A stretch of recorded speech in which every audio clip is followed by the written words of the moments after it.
जय हिंद दोस्तों, यूपीएससी हिंदी के इस ऑनलाइन प्लेटफॉर्म पे आप सभी का स्वागत है।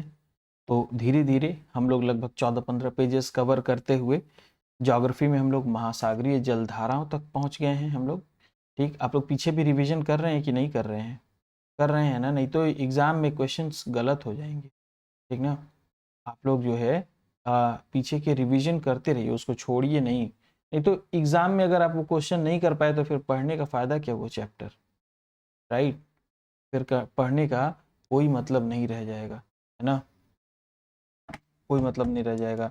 देखिए, एग्ज़ाम बहुत बड़ी वैकेंसी है इस बार। ठीक, लगभग जितनी वैकेंसी 4-5 सालों में मिलाकर आती है ना, जितनी वैकेंसी 4-5 सालों में मिला करके आती है, देखिए लगभग जैसा कि न्यूज़ निकल के आ रहा है 800 प्लस वैकेंसी मात्र पीसीएस में है, जो प्रॉपर पीसीएस आपका हो रहा है। ठीक, 450 के आसपास वैकेंसी जहाँ तक न्यूज़ है ये, फिर इसको 400 मान के चलिए, 400 प्लस ही जो है आरओ में है। 400 प्लस आरओ में है तो कितने हो गए? 1200, सॉरी 1200 वैकेंसीज हो गई। ठीक, प्लस साथ में जो है बीपीएससी आ रही है। ठीक, बीपीएससी हम मान लेते हैं, हमें नहीं पता है कितनी वैकेंसी है, ये हमें पता ही नहीं, एकदम सही बता रहा हूं, एकदम जीरो है, एक है कि 500 है, नहीं पता। हम औसत एक मान लेते हैं कि लगभग 300-400 वैकेंसी उसमें भी होगी। नहीं पता है मुझे कितनी वैकेंसी है सही में एकदम से, तो ये मत कहिएगा कि मैं गलत बता रहा हूँ। मैंने एक अनुमान लगा लिया बस मोटा मोटी कि 300 प्लस वैकेंसीज होंगी। ठीक, तो 1500 के आसपास वैकेंसीज आपके सामने हैं। ठीक, नौकरी कहीं लगे, लग जाए सबसे पहले। ठीक, 1500 वैकेंसीज आपको पता है, पीसीएस में कम से कम औसत वैकेंसी अगर 300 हम मान लें, जैसे 190, 152, 222 ऐसे वैकेंसीज आ रही थी, हम 300 भी अगर मान लेते हैं ना, तो 5 सालों में आएगी 300 वैकेंसी। ठीक, तो मेहनत करके पढ़ें आप लोग। ठीक, बहुत बड़ी वैकेंसी है, एकदम चूकना नहीं है। पूरा वीडियो देख जाइए, लूसेंट का जितना कवर हो रहा है उतना ही देख जाइए।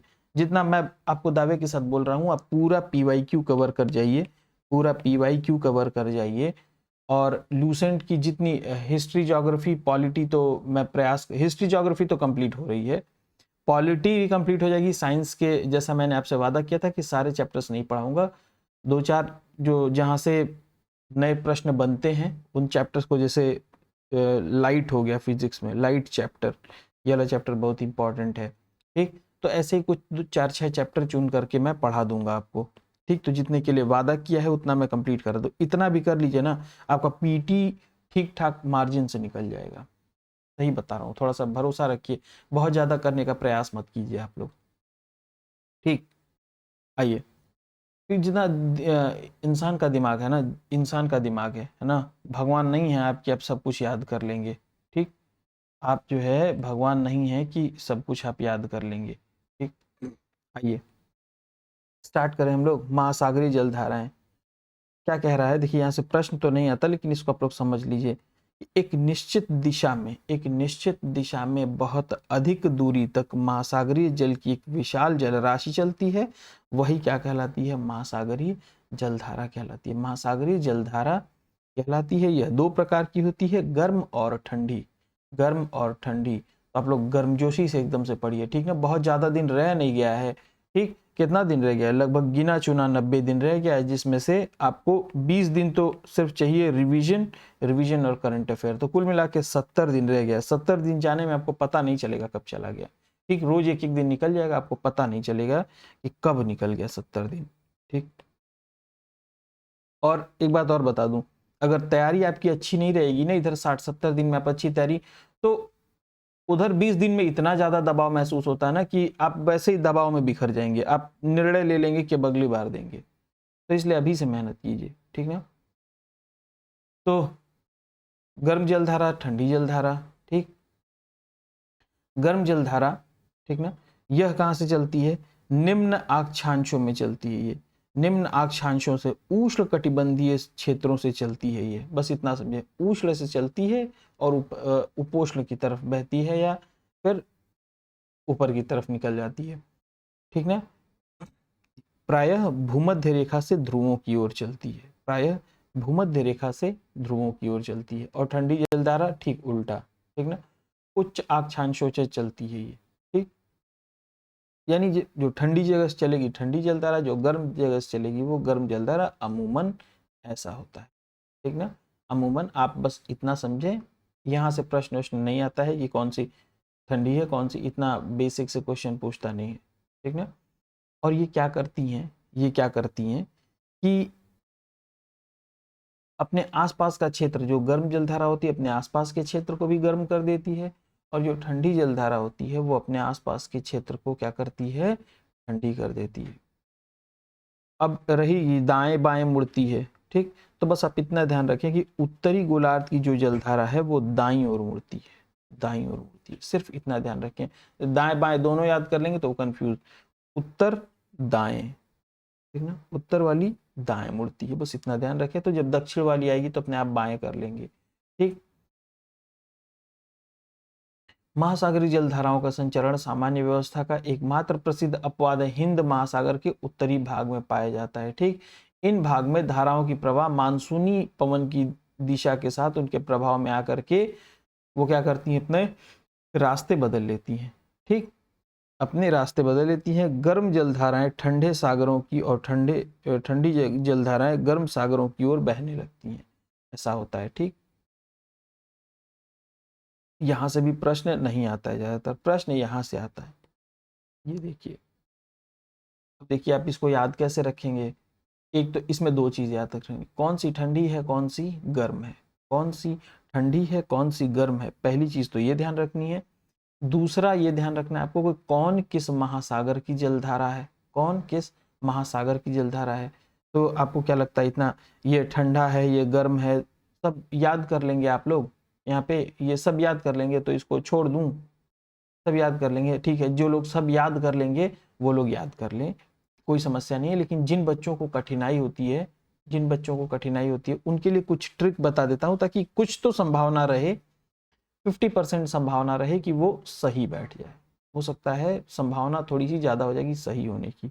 अब ये देखिए, सबसे पहले इसमें क्या कर लीजिए, हिंद महासागर की जलधारा याद कर लें, हिंद महासागर की सारी जलधाराएं याद कर लें। कितनी है, ये 4 हैं कुल मिलाकर के। देखिए यहाँ पे जो पुस्तक में दी हुई है 4 हैं, ठीक ना। अब ये नहीं कि किसी किताब में दिया हो कि 5 हैं, कहीं किसी किताब में आप पढ़ लिए हो, चाहे मुझसे, है ना, वो मैं लूसेंट में से बता रहा हूँ तो आप आकर के अरे गलत क्यों पढ़ा रहे हैं, गलत क्यों पढ़ा रहे हैं, ठीक ना, वो शुरू मत हो जाइएगा।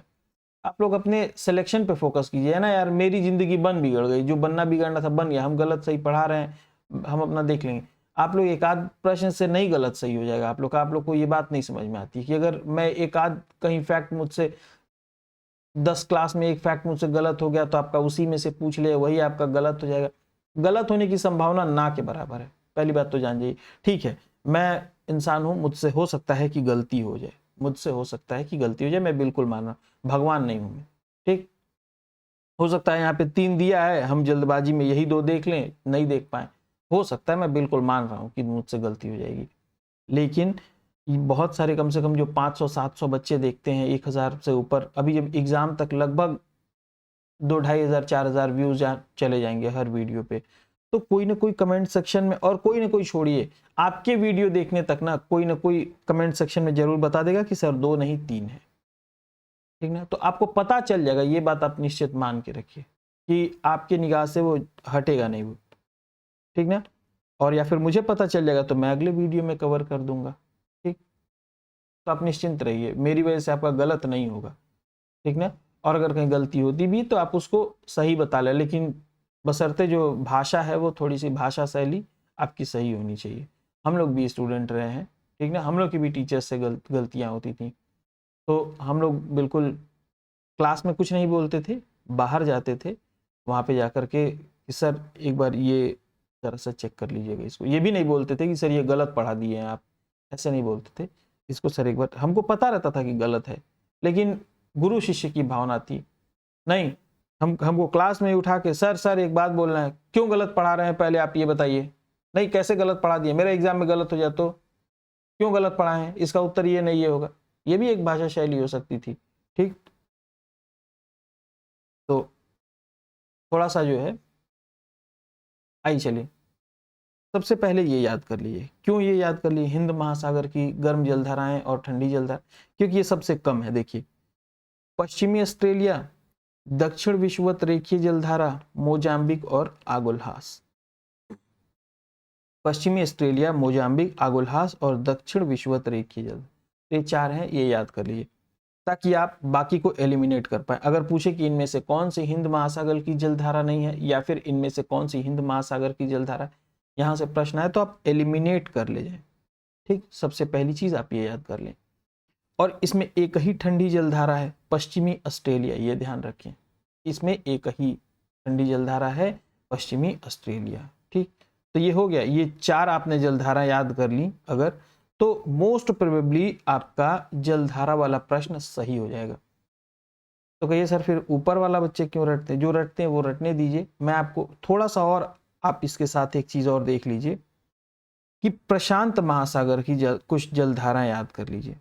ठीक ना, जैसे इसमें कीवर्ड्स याद कर लिए, क्यूराइल, कैलिफोर्निया, हम्बोल्ट या पेरू, अंटार्कटिक। ठीक, फिर यहाँ उत्तर विषुवत रेखीय, क्यूरोशियो, ठीक, अलास्का, एल नीनो, इसको ध्यान रखिएगा, एल नीनो, एल नीनो, सुशीमा, दक्षिण विषुवत रेखीय, पूर्वी ऑस्ट्रेलिया, ये ध्यान रखिएगा पूर्वी ऑस्ट्रेलिया है। ठीक, विपरीत विषुवत रेखीय, ये कीवर्ड्स याद कर लीजिए तो थोड़ा थोड़ा ध्यान रखिए, ध्यान आ जाएगा आपको कि ये प्रशांत की हैं। तो आप फिर अटलांटिक वाले अपने आप कर लेंगे कि अगर हिंद और प्रशांत में नहीं है तो अटलांटिक की आप अपने आप कर लेंगे। तो दूसरी बात ये हो गई। ठीक, अगर आप लगता है कि ये याद कर सकते हैं तो ठीक, मैंने इसी तरह से याद कर रखा है, मुझे पूरा याद नहीं है लेकिन क्वेश्चन आएगा तो मार लूंगा मैं, इसी तरह से टिक लगा दूंगा। अब तीसरी चीज कि ठंडी जलधाराएं याद कर लीजिए कौन कौन सी हैं, ठंडी जलधाराएं याद कर लीजिए कौन कौन सी है। तो जब ठंडी नहीं रहेगा तो अपने आप गर्म हो जाएगा। ठीक, देखिए जैसे क्यूराइल, कैलिफोर्निया, अंटार्कटिका, पेरू, यहाँ पे लेब्राडोर, बेंगुएला, इसको बस ग्रीनलैंड, देखिए कुछ कुछ तो जैसे ग्रीनलैंड है, फॉकलैंड है, अंटार्कटिका है, यह देखने में ही पता चल जाते हैं कि ठंडे होंगे। ठीक, और हिंद महासागर की कुछ याद कर लिए। तो ऐसे ऐसे आप ट्रिक लगा करके इनको याद कर सकते हैं। तो ये 2-3 चीज ध्यान रखिएगा, ठंडी वाली सारी याद कर लीजिए, ठंडी नहीं है तो फिर गर्म अपने आप हो जाएगी। ठीक, हो गया ना ये? तो 3 चीज में ध्यान, सबसे पहले हिंद महासागर की तो सारी याद कर लें, चारों की चारों। ठीक, कौन सी ठंडी है कौन सी गर्म है ये भी याद कर लें, क्वेश्चन ज्यादातर हिंद महासागर से रहता है। दूसरी चीज कि अगर और ज्यादा सिक्योर करना चाहते हैं तो प्रशांत की याद कर लीजिए आप लोग। ठीक, और फिर सारी ठंडी जलधाराओं की लिस्ट निकाल करके आप याद कर लीजिए। ठीक, जिसमें देखिए कुछ अंटार्कटिका, जैसे ये हो गया अंटार्कटिका, कैलिफोर्निया। ठीक, तो ये तो अपने आप पता चल जाएगा कि ये अंटार्कटिका ठंडी वाली ही है। ठीक, यहाँ पे पता चल जाएगा अंटार्कटिका ये ठंडी वाली है, ग्रीनलैंड ये ठंडी वाली, तो कुछ ऐसे ये अपने आप पता चल जाता है। तो कुछ जो लगता है कंफ्यूजन है उनको आप नोट कर ले। ठीक, चलिए आगे चला जाए। मैंने आपको यहाँ पे पढ़ाया नहीं है, ठीक ना, मैंने सिर्फ आपको ये ट्रिक बता दी आप कैसे इसको याद रख सकते है ना। तो कुछ क्या सर लाइन बाय लाइन पढ़ा दिए, पढ़ाने लायक कुछ है ही नहीं। और आप कितना भी मैप अप कर लें वो जब कंफ्यूज करता है तो वो गलत ही हो जाता है। सारगैसोसी, ठीक, ये कहाँ पाया जाता है? उत्तरी अटलांटिक महासागर में 20 से 40 डिग्री उत्तरी अक्षांश और 35 से 75 डिग्री पश्चिम देशांतर, इस स्थान पर ये पाया जाता है उत्तरी अटलांटिक में। ठीक, शांत और स्थिर जल के क्षेत्र होते हैं ये ध्यान रखें, शांत और स्थिर जल के क्षेत्र होते हैं ये। ठीक, यह गल्फ स्ट्रीम, कनारी और उत्तर विषुवत रेखीय धाराओं के चक्र के बीच एक शांत जल का क्षेत्र है। तो ये तीनों याद रखिए, बहुत इंपॉर्टेंट है, इसके बीच में यानी पाया जाता है। ठीक, इसके तट पर, इन्हीं तट पर मोटी समुद्र घास तैरती है। इस घास को पुर्तगाली क्या कहते हैं? सरगैसम, सरगैसम कहते हैं इसको। ठीक है ना। और यहाँ पे पाए जाने वाले सागर को सरगैसो सी। ठीक, जो सरगैसो है वो जड़, सरगैसम है वो जड़ विहीन घास है। क्या है? जड़ विहीन घास है। ठीक ना। आगे चले।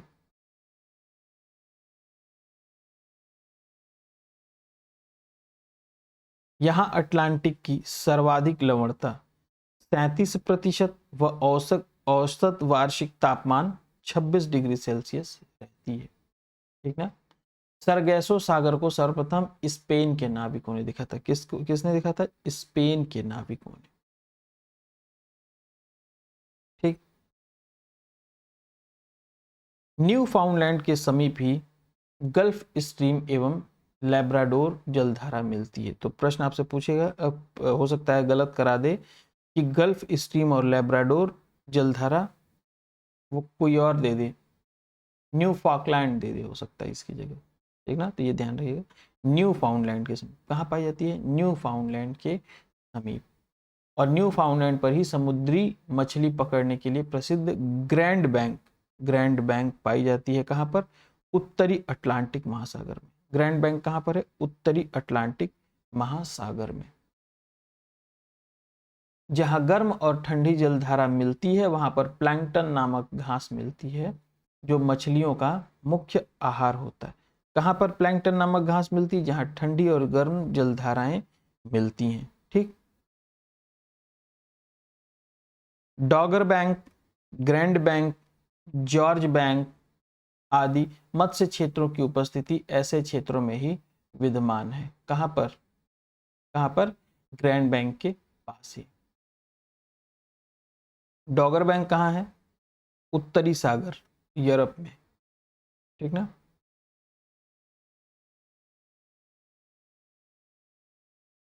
देखिए, जापान के निकट क्यूरोशिवो की गर्म धारा। तो ये चीज ध्यान रखिए, क्यूरोशिवो कहाँ है? जापान के निकट है। दूसरी चीज, जो क्यूरोशिवो की धारा है वो कैसी धारा है? गर्म। और ओएशिवो ठंडी। ओएशिवो कैसी है? ठंडी धारा है। ठीक ना। नीचे ये ध्यान रखें, प्रतिविषुवतीय धारा प्रवाहित कहां पर होती है? प्रतिविषुवतीय धारा कहां पर प्रवाहित होती है? महासागरों के पश्चिम भाग में विषुवत रेखा के समीप। महासागर के पश्चिम भाग में विषुवत रेखा के समीप। ज्यादा पढ़ने जाएंगे तो आप कंफ्यूज हो जाएंगे। ठीक ना। बस इतना ध्यान रखें एग्जाम के पॉइंट ऑफ व्यू से।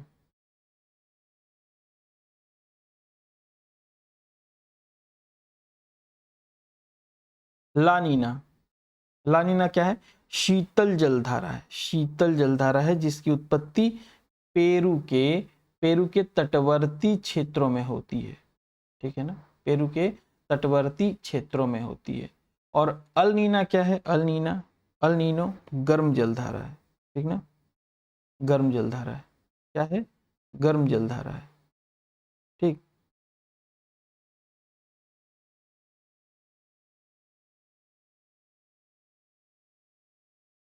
देखिए, जिस वर्ष ला नीना जलधारा की गहनता होती है उस वक्त भारतीय मानसून में मानसून जो है ज्यादा तीव्र होता है। क्या कह रहा है? यानी कि ला नीना जो है वो क्या होता है? ला नीना भारत में वर्षा कराती है। यानी भारत के लिए कौन सी फायदेमंद है? ला नीना, अल नीना नहीं। अल नीनो जो होती है वो नकारात्मक रूप से भारतीय मानसून को नकारात्मक रूप से प्रभावित करती है। नहीं, जो है यहाँ पर वर्षा काफी प्रभावित होती है, जिसकी वजह से कृषि प्रभावित होती है, तो पूरा भारत प्रभावित होता है। तो ये ध्यान रखें कि भारत के लिए बढ़िया कौन सा है, पॉजिटिव कौन सा है? लानीना। लानीना। ठीक ना। लानीना में दो तथ्य याद रखने हैं। देखिए, पहला तो लानीना शीतल है। लानीना शीतल है और भारत के लिए उपयोगी है। ये आप सेंटेंस कहीं पे लिख लें, बाकी ये सब हो जाएगा एग्जाम में। ठीक ना। विश्व के महासागर और उनके गर्त, तो ऐसे इसको याद रखें। ये सब ये काट दें कि इसका क्षेत्रफल कितना। ठीक ना। ये सबसे ध्यान रखें। प्रशांत सबसे बड़ा है। ठीक ना। प्रशांत सबसे बड़ा है, फिर अटलांटिक, फिर क्या है? अटलांटिक है। ये दोनों ध्यान रखें आप। ठीक ना। बाकी सब हो जाएगा। देखिए सबसे पहली चीज मेरियाना गर्त, ये कहाँ पर है? मेरियाना गर्त प्रशांत में है। Puerto Atlantic, Puerto Atlantic. टुंडा हिंद महासागर, टुंडा हिंद महासागर। Eurasian Eurasian Arctic, Eurasian Arctic का। तो ये चीजें आप ध्यान रखें। नेक्स्ट है विश्व की प्रमुख नहरें। विश्व की प्रमुख नहरें हैं।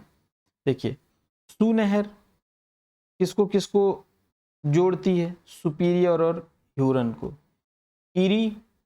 इरी और मिशिगन को, इरी और मिशिगन को। गोटा स्टॉकहोम और गुटेनबर्ग को। कील उत्तरी सागर और बाल्टिक सागर को।